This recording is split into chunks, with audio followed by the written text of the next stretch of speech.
कवन बतिया सीता बनवा के गइलू, कवन बतिया सीता बनवा के गइलू। कौने मैरिया के कोखिया में जन्मू, कौने मैरिया के कोखिया में जन्मू। कवन बपवा तोहका बनवा के भेजलस, कवन बपवा तोहका बनवा से बनवा के भेजलस। कवन बतिया सीता बनवा के गइलू, कवन बतिया सीता बनवा के गइलू।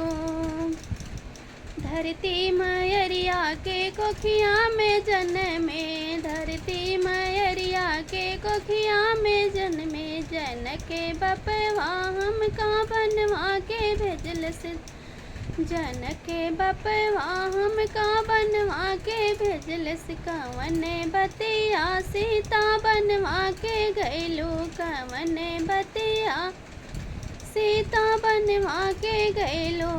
कवने पुरुष संगे ब्याहल बाटू, कवने पुरुष संगे ब्याहल बाट।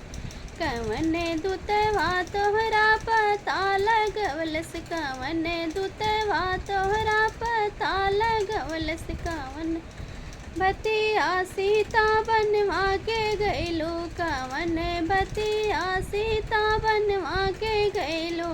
राम पुरुष संगे ब्याहल बाटी, राम पुरुष संगे ब्याहल बाटी। हनुमत दूतवा हमरा पता लगवलस, हनुमत दूतवा हमरा पता लगवलस। कवन बतिया सीता बनवा के गइलू, कवन बतिया सीता बनवा के गइलू। धन्यवाद। और आपको किसी भी प्रकार के गाने की ज़रूरत हो तो ज़रूर बताना। धन्यवाद।